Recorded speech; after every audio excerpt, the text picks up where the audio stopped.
All right, so I can see you well enough. Can I see a show of hands of people who came to Athens in their adult life?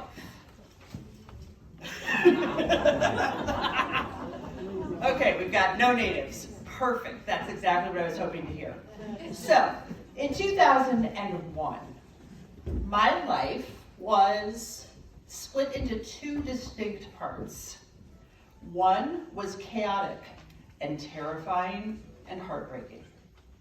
The other was angered in heartbreak and curious about the future. In early 2002, I had the opportunity to decide where I was going to live. For the first time in my life, I was an adult. I was a 28-year-old widow, and I needed to live someplace that was no longer Chicagoland. So I went on an adventure, looking for the place that I was going to live next. I had a couple of requirements. One of them was that it needed to be warm. The second one was that it needed to be within striking distance of a real airport, because as much as I love Chicagoland and the people who are there, who are still near and dear to my heart, I also wanted some time away. So I took a tour. I spent some time on the East Coast.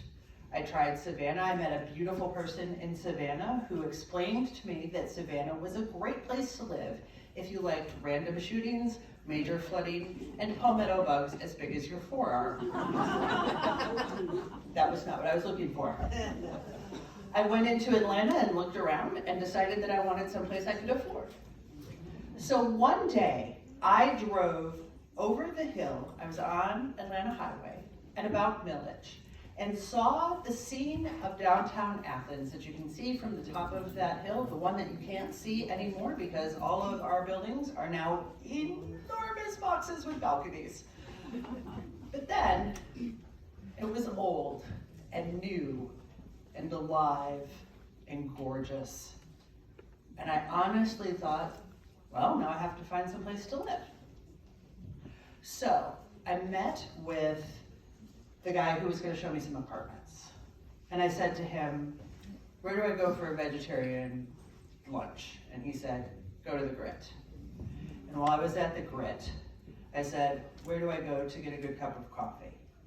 And they said, well, you go to Blue Sky. I imagine this week especially Ort at Blue Sky, but I'm just imagining him there now. At Blue Sky, I asked, where do I go for a nice meal that could also be vegetarian? And they were like, you gotta go to East West.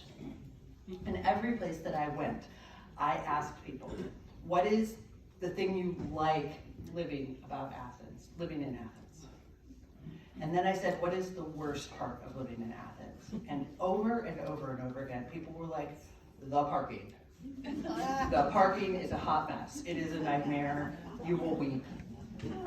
But I was here in July.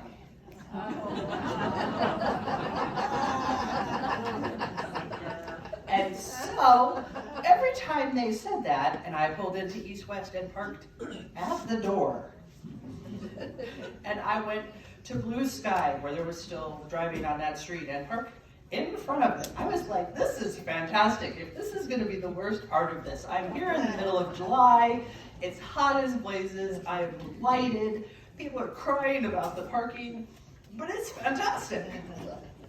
And I found a place to live. And I went home to go and get my stuff. And I had a little bit of extra time before my lease started. And then I made the big drive, ready or not. I made the big drive to Athens.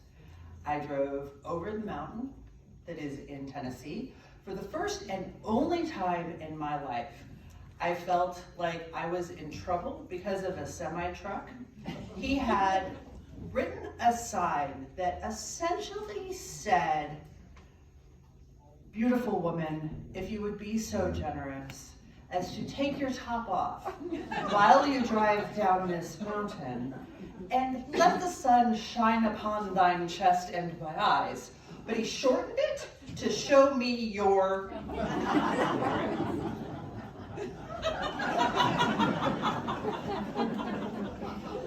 I am so happy with that moment in my life. Okay, so coming down the mountain had been this kind of adventure in this truck, encouraging me to let freedom fly, and also like me just trying to not drive off the side of the mountain, because I'm from Chicagoland. We're not great at hills there. We're not believers. So I come into town, I get to Atlanta, and I'm about to drive the perimeter, and I'm tired, and I'm scared, and I'm excited, and I am on the biggest adventure of my life, whether I am ready or not. I come down 75, there's a time to make the decision, and I start driving towards Birmingham, as one does, when they don't understand yet that you're never actually driving to Alabama on purpose. So around I go, the perimeter, and I finally pull in to my new apartment. The person who had helped me find that apartment was fantastic. And when I called them at like 10 o'clock at night, having taken a tremendous detour around Atlanta, I was like, I don't even own toilet paper right now, and I didn't think I needed to bring any. Could you help me, please? There was toilet paper on my front door, and I walked in the Friday before the first home game. And that's how I learned to park in Athens. You're not.